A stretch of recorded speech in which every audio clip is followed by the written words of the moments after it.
I'm here to tell you a very strange story. Did you ever hear of Kong? The strongest living creature on Earth. Oh yes, I remember. A legend. It was a bloodbath. Article after article hit faster and harder than a strand of bullets from a biplane. Since 1933, King Kong's been a staple of cinematic spectacle. He's had more faces than a Gallifreyan Time Lord. I mean, think about it. He's been balloon dropped in to fight Godzilla. He's had a heart transplant. Once, he even fought a robot version of himself. The Kong of Steel.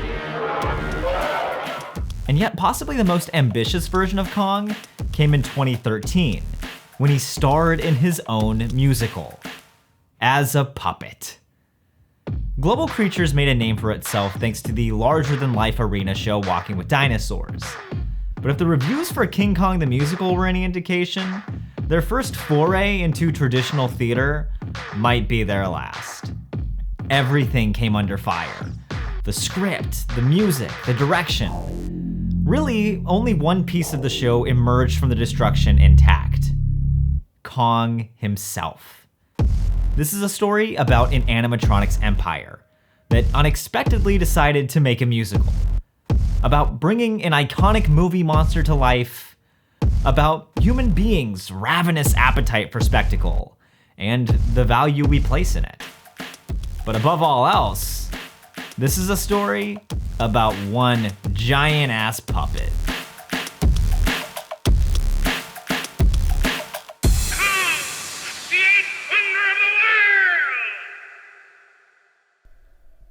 I have 1 minute to tell you something I think you'll remember the longest day you live.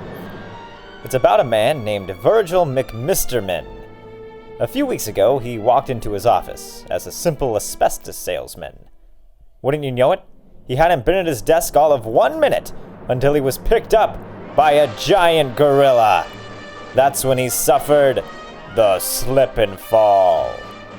After a horrible incident like that, calling Morgan & Morgan was a no-brainer. With Morgan & Morgan, there's no need to visit law offices and sit through long consultations. They've taken the injury law process out of the 1930s and have made it so much easier to submit a claim, sign contracts, and upload documents.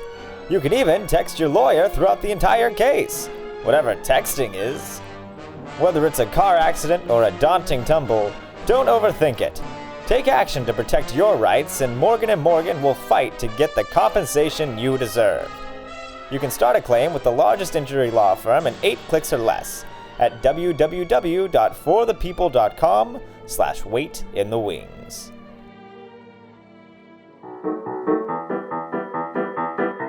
We're on the 86th floor of the Empire State Building. The top of this structure is the highest thing in the world today. The New York skyline got a little bit sexier on May 1st, 1931, with the completion of the Empire State Building. The tallest building in the world at the time, to Marion C. Cooper, it represented the perfect spot to end his new movie. By the time Cooper found his way into filmmaking, he'd essentially lived 8 different lives. He was a war pilot, a global explorer, a grade A racist. In 1929, he started working on a picture loosely based on the adventures of his equally problematic friend, William Douglas Burton, who had recently brought 3 rare Komodo dragons from Indonesia to the Bronx Zoo. New York's famous Bronx Zoo boasts a pair of honest-to-goodness dragons, huge 10-foot lizard monsters from Indonesia's Isle of Komodo, where the only dragons in this modern world exist. The dinosaur-like lizards dazzled audiences for a grand total of a few weeks, because they quickly died in captivity. But even during their few weeks in the spotlight, the live lizards were supposedly overshadowed by a stuffed gorilla. Very few people in North America had ever seen one. So to a New Yorker in the 1920s, seeing a gorilla in person was like seeing a unicorn. When Marion C. Cooper joined RKO Radio Pictures, he spent his free time conceptualizing a movie, where he'd catch a real-life gorilla, take it to Komodo, and make it actually fight one of these lizards. Because that just smells of box office gold. The gorilla's name would be Kong.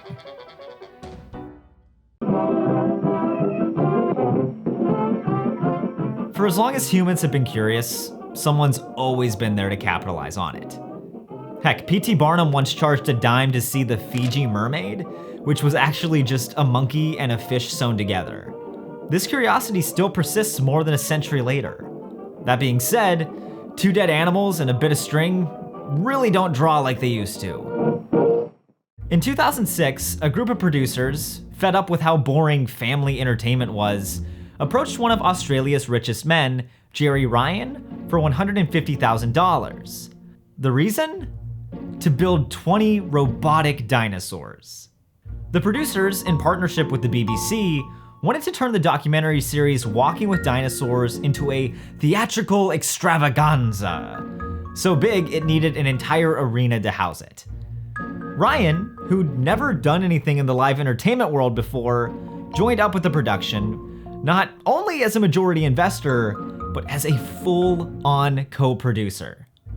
With only a little over a year to make the dinosaurs, Ryan recruited animatronics engineer Sonny Tilders to lead the team. Tilders previously created puppets for blockbuster films, like Star Wars: Revenge of the Sith, and he even worked with the Jim Henson Company. But this show was an entirely different beast. Unlike puppets made for a film set, the puppets in Walking with Dinosaurs needed to actually come to life, in front of 10,000 people, without any camera tricks. For his first prototype, Tilders tried to build a T-Rex called Madge, using $50,000 and a cherry picker lift. It didn't really work. Dissatisfied, Tilders, along with 50 artists and technicians, came together with a complex fusion of engineering, mechanics, and puppetry to remarkably create over 10 species of dinosaurs in less than a year.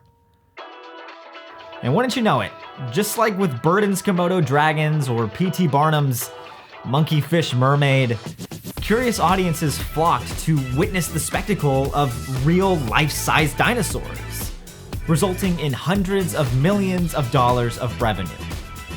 The show grew faster than anyone could have ever expected, especially Gerry Ryan.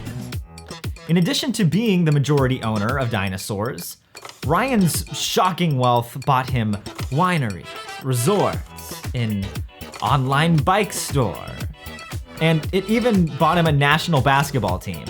The unexpected success of Walking with Dinosaurs led to a major managerial headache for Ryan, who didn't have the bandwidth to oversee yet another company. Still, he saw value in what they created.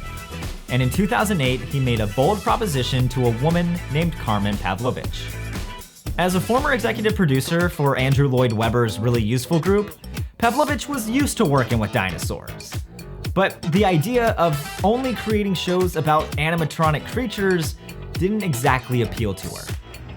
That said, she did tell Ryan that she would run the company on a few conditions. In addition to Walking with Dinosaurs, she wanted Global Creatures to also produce traditional theater. And for their first musical, it needed to be based on her brother's favorite film, King Kong. During the height of the Great Depression, Merian C. Cooper faced a frustrating realization. RKO Studios was on the brink of financial ruin. There was no way they would pay for him to take a real gorilla to Komodo. However, after seeing a few test shots for a scrapped film called Creation, in which a group of explorers encountered dinosaurs on this mysterious island, Cooper made a realization. The way to save the Kong project was with stop-motion animation. Creation's creator, Willis O'Brien, mastered this technique. With stop motion, Cooper could have a model gorilla fight some of O'Brien's dinosaur models left over from Creation, all from the comfort of the studio. And just like that, Kong went from a 12-foot gorilla to an 18-foot monster, big enough to fight a T-Rex. Marcel Delgado, O'Brien's longtime collaborator, created the actual model of Kong used in the movie. Now, to this point, stop-motion models were traditionally made of clay, which made them extremely difficult to adjust without the movements looking fake. Delgado's remedy for the King Kong model was to first build an aluminum skeleton, fill it with rubber, and then cover it with a latex skin and rabbit fur. Much like O'Brien and Delgado struggled to make Kong look real on film back in 1933, animatronics artist Sonny Childers struggled to make Kong look real on a musical stage 70 years later. We chose it without really knowing how complex it was ever going to be. It seemed, in my mind, quite easy. This big puppet, it'll just all work. But then the realisation that it's actually more than just about a puppet, for me, more than just about a creature, and it's this whole story connected to it. The puppet not only needed to demonstrate strength and elicit fear, but also show vulnerability. The 2005 King Kong remake pulled off this blend of aggression and human connection thanks to Sonny Childers' arch nemesis, CGI. Childers once referred to CGI as the enemy of his art. It's essentially what forced him out of the film industry. Through the entire process of Walking with Dinosaurs, Childers made it a point to make hyper-realistic puppets that could never be matched by mere pixel trickery. His rivalry with CGI inevitably bled into Kong. Childers wanted to create a puppet more realistic than Peter Jackson's computer-generated Kong, and he wanted it to be entirely animatronic. Childers and Creature Technology experimented with different methods to make the Kong puppet freestanding. They even gave the T-Rex cherry picker method another shot. It still didn't work. After countless prototypes, the musical's director, Daniel Kramer, essentially told Childers he was doing it all wrong, saying, "The theater is not the place for realism." Shows like The Lion King and War Horse pushed the boundaries on how puppets could help tell a story, and the art form itself started to shift away from the traditional into the abstract. Part of what made them stand out was how they took inspiration from bunraku, a classic form of Japanese puppetry where the audience could see the puppeteers. Now this went against everything Sonny Childers tried to achieve in Walking with Dinosaurs. In that show, he wanted everything from the mechanics to the puppeteers hidden from the audience. Kramer hated this idea. He felt it took away from Kong's power. After countless debates, one of which nearly ended with Childers leaving the project, the two ultimately decided to embrace bunraku and have a group of puppeteers called the King's Men control Kong on stage, moving his limbs by pulling different cables in plain view of the audience. I was the right elbow of King Kong. Hi, my name is David Yijae. So I would have to pull. There was somebody who would be the wrist line, and then another person right underneath that would manually be underneath his palm and lift his palm. In order for him to do certain parts, I remember them pulling the lines out as hard as they could, literally laying on the floor and walking around to make sure he's in the right position. But I'd have to climb up to his shoulder. On the timing, I'd jump off and then just shoot his arm up and then, hit the floor right away. A little over maybe 35 feet in the air, I would jump from. In addition to being badasses, the Kingsmen also added to the double vision of both the creature's life and the human beings creating the illusion. Much like Delgado's stop-motion Kong, Childers started with the skeleton.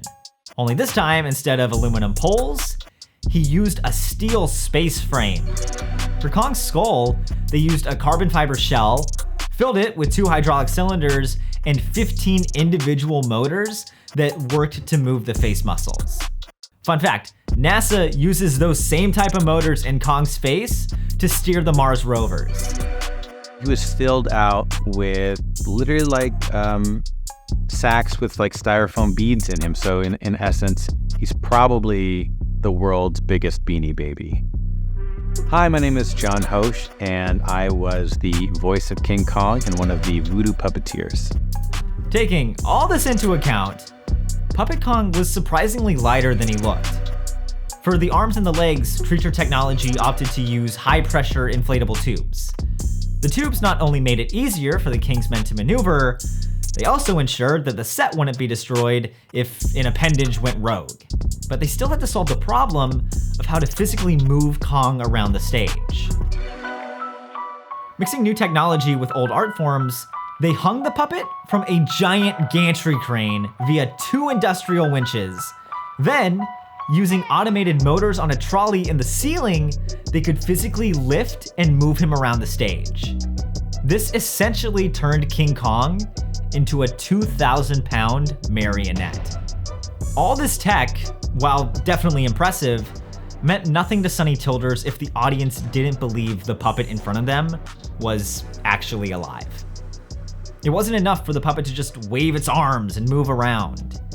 It needed to breathe.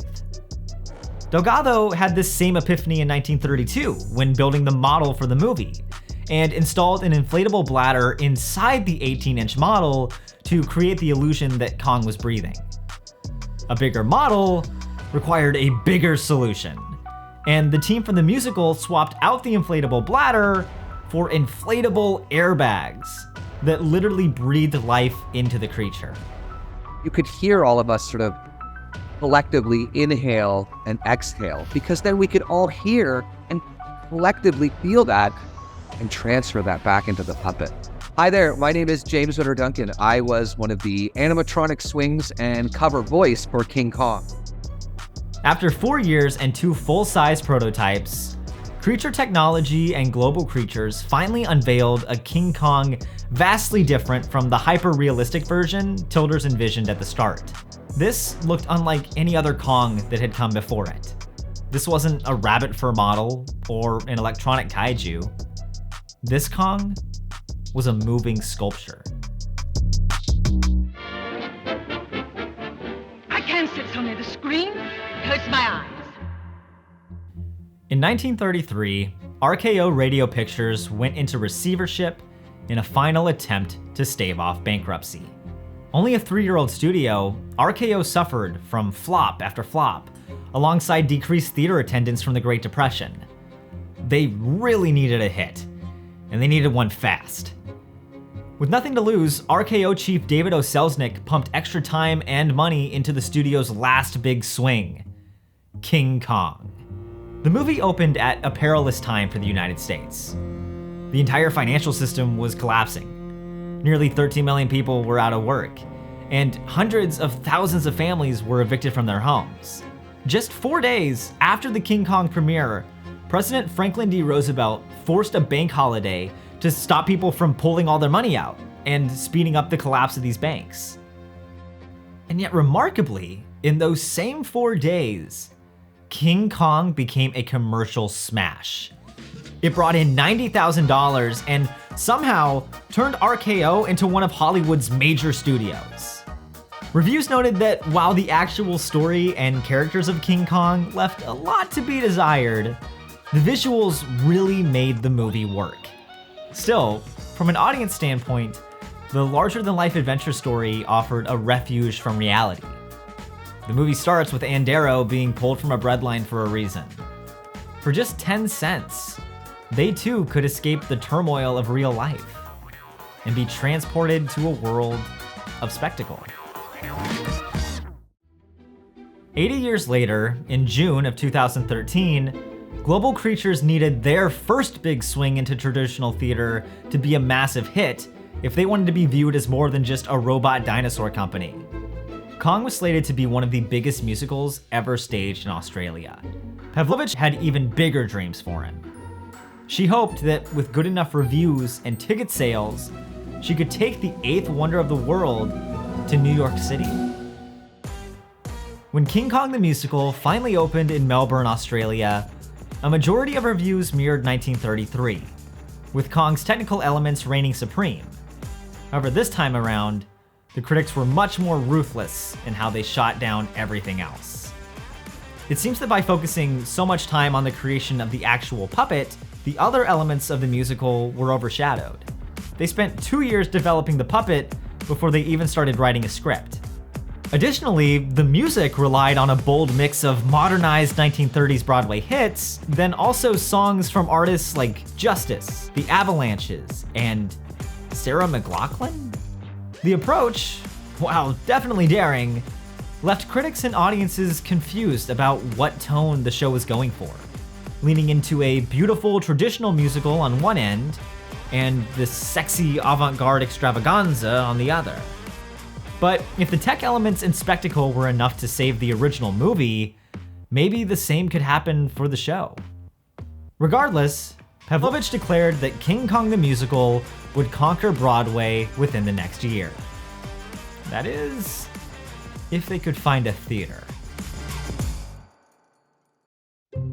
Believe it or not, finding a theater that can house a 20-foot puppet is a surprisingly tall order. The original plan to move into the Foxwoods Theater by December of 2014 ultimately fell through due to an entire restructuring of the creative team, and slight hesitations about unfair comparisons to the Foxwoods' last tenant, the $75 million disaster, Spider-Man Turn Off the Dark. Years passed. Creative team members came, creative team members went. Eventually, any prospect of Kong actually making it to Broadway looked grim. One afternoon in Melbourne, Pavlovich went up to Ryan and told him, "Jerry, if you want out, just say it. I'm just worried about how long this is all taking." The multi-millionaire responded, "I'll just say 9 words to you, Carmen, that my mother always said to me. Don't give up. Don't give up. Don't give up." Ryan's hope encouraged Pavlovich to continue the fight. Finally, in May of 2017, it was announced that King Kong the Musical would voyage to the Broadway Theater in New York. In the decade since his first $150,000 investment with Walking with Dinosaurs, Jerry Ryan continued to pour an ungodly, endless stream of money into his passions. He paid $225,000 for a Melbourne Cup winning racehorse, pumped $12 million a year into a world-class Tour de France cycling team, and he even paid $16 million for the redevelopment of this high-end winery. But if you're like me at this point, you're probably wondering, where did all of this money come from? Was he connected to the mafia? Was he an ultra-successful hedge fund manager? Was he the descendant of a royal bloodline? No. Jerry Ryan became a multi-millionaire thanks to 2 words: camper trailers. Jerry Ryan founded the camper manufacturer Jayco in 1975 with a $10,000 loan. By 2016, the company generated over $1.5 billion in revenue. Ryan was once again ready to place another colossal bet on live entertainment, as Global Creatures set out to stage 4 high-profile shows on 3 different continents at the same time. This included musical versions of King Kong and Moulin Rouge. In all, the endeavor was expected to cost $75 million, with Kong alone taking $36.5 million of the pot. As Ryan put it in an interview with the New York Times, "I'm a long-term investor. I know this is risky, but the higher the returns, the riskier it is." But really, the sheer size of King Kong the Musical exhilarated the show's new American producer, Roy Furman, who told reporter Michael Paulson, "There's an audience for big-scale productions, something people can't see at home, if done right." Spider-Man was instructive. Even with all its problems, it was the 3rd highest grossing show when it was running. Outfitted with an entirely new creative team and a new cast, the King Kong that set up in the Broadway Theater was completely different from the show in Australia. The musical continued to hit roadblock after roadblock on the jump to New York. Marcia Norman, replacement for the original writer, Craig Lucas, churned through 9 different drafts until admitting she couldn't write a script for a musical where the lead character doesn't speak or sing. There the beast and here the beauty. She has lived through an experience no other woman ever dreamed of. and she was saved from the very grasp of Kong. The portrayal of Kong as a character and his connection to Andero has always been difficult to describe and even harder to portray on screen. For as long as Kong has existed, the story's racial, sexist, and even bestial undertones have been scrutinized. As writer Soraya Nadia McDonald puts it, since Cooper brought him to the screen, Kong has been an enduring symbol for white Americans' imagined fears of black male sexuality. The long troubling fear of the other at the heart of King Kong is undeniable, and only adds to the complexity of how each Andero reacts to him. A relationship that more often than not ends with each white Andero screaming in terror as she waits to be rescued from the beast. King Kong on Broadway attempted to break away from this tradition by casting Christiani Pitts as the first black Andero, a decision that once again changed the relationship. McDonald dives deeper into this relationship, this story, and the complexities of Broadway casting a black Andero in an article that's linked in the description. Whereas the 2005 movie had the advantage of CGI to bring this relationship to life, Tilders didn't have that same luxury. It wasn't enough to just swing Kong from one end of the stage to the other. He needed to really make a true connection with Anne. In order to bring the hulking mask of steel and foam to life, Tilders brought back the same tech he used for the Brachiosaurus in Walking with Dinosaurs, the Voodoo Rig. Kong's finer details were controlled by a group of 3 puppeteers in a special room that was up on the mezzanine. I had 2 joysticks, and one of them kind of controlled his neck, and one of them controlled his head. So if I moved the controls together, I would be the one that kind of made him look where he needed to go. So I really was in control of where he was focused on. And then on the other side of you is the face ring that was much more like the Walking with Dinosaurs one, that just had a different configuration that had connected to all the servos in his face that allowed you to move his eyebrows, his forehead, his nostrils could flare, he had a snarl on either side. And at the same time, I had a microphone, and I was giving him a live voice every night, but I can kind of go through some stuff.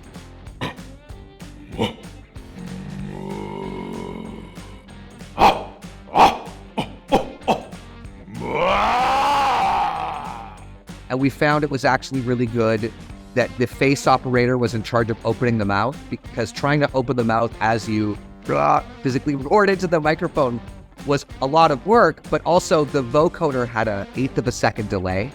If you were in the center and said, "ah," the person next to you would push. By the time they sort of heard you and responded, was the really good timing for about Kong to open his mouth and respond to it.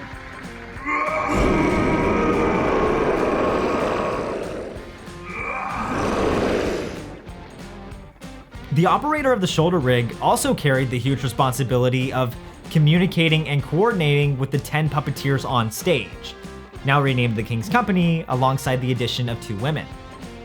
The voodoo technology proved to be the last touch the King Kong puppet really needed to truly come to life. However, at the end of the day, he was a 2,000-pound puppet with a lot of intricate machinery and technology.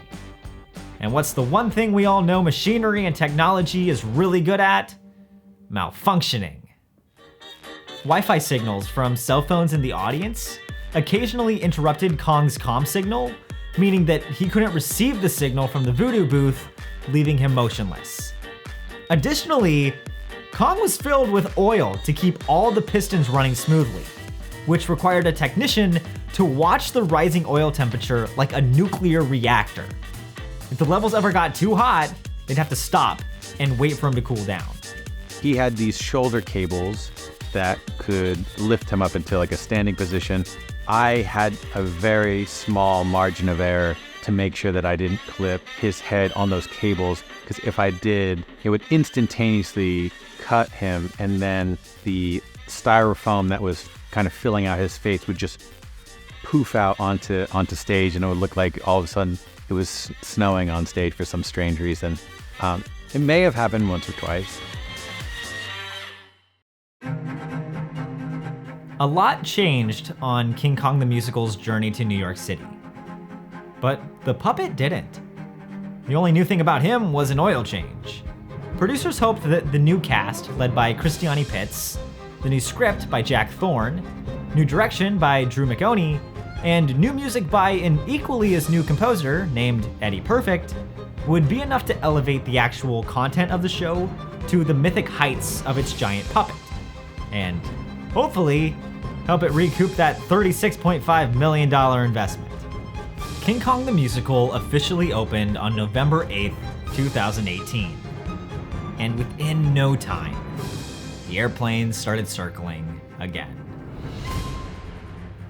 The reviews were merciless. The New York Post called it a gorilla-sized mess, and The Observer declared it was a $35 million crime against puppets. In a move that shocked and angered many in the Broadway industry, even those not directly attached to Kong, the New York Times didn't even bother to write an official review, opting instead for a dialogue-driven piece where critics Ben Brantley and Jesse Green tried to talk each other into hating the show with really inaccessible in-jokes.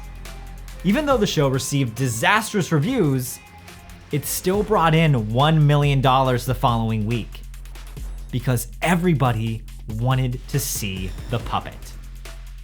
The only shot for the show's survival was by selling the spectacle. King Kong the Musical started an aggressive marketing campaign specifically focused on showing off the giant puppet to tourists in hopes of making it to the Tony Awards in June. Kong was everywhere. At the Macy's Thanksgiving Day Parade, on the Stephen Colbert Show, in elaborate television ads. Heck, James Corden's parents even wrote him at one point. For the better part of 7 months, Kong fought to stay alive and repeatedly pulled in over $800,000 a week. Miraculously, the show made it to the Tony Awards, but it was too little, too late. You see, something that producer Roy Furman forgot to factor in with his statement about Spider-Man Turn Off the Dark was that just because the show was making all that money, that didn't mean it was profitable. Yes, Spider-Man Turn Off the Dark constantly pulled in $1 million a week, but it also cost $1 million a week to stage, meaning that more often than not, the show made no money. That same thing happened to King Kong. Yes, on paper it looked like a commercial smash, but with running costs over $700,000 a week, any possibility of recouping that $36.5 million investment looked less and less likely. With ticket sales coming in $100,000 under running costs, and with no noticeable bump in attendance after the Tony Awards, producers announced the show would close 2 weeks later. King Kong the Musical closed on Broadway on August 18th, 2019. King Kong wasn't supposed to climb the Empire State Building. The original plan was to send him up the Chrysler Building, the tallest building in the world at that time, and have him get struck by lightning. Then, the Empire State Building took the title and plans changed. Filmmaker Marion C. Cooper subscribed to the dominating showman mindset. Bigger was better, and it didn't get much bigger than an 18-foot tall gorilla climbing the Empire State Building. And yet, while the spectacle of Kong climbing the world's tallest building and fighting the dinosaurs was a great way to capture people's attention, it wasn't the reason they kept coming back over and over again, or why the movie is still relevant 90 years later. Broadway's no stranger to spectacle. Hell, the entire industry was built on it. But a musical can't survive on spectacle alone. It's happened time and time again. A big budget show arrives on Broadway, audiences are initially intrigued, and then a few months later, nobody gives a shit because they aren't emotionally moved. 1 month before King Kong closed, Global Creature's second crack at Broadway opened at the Al Hirschfeld Theater. Much like Kong, Moulin Rouge packed its fair share of spectacle. It had an 18-foot tall puppet, a towering red windmill, and an entire score of pop songs.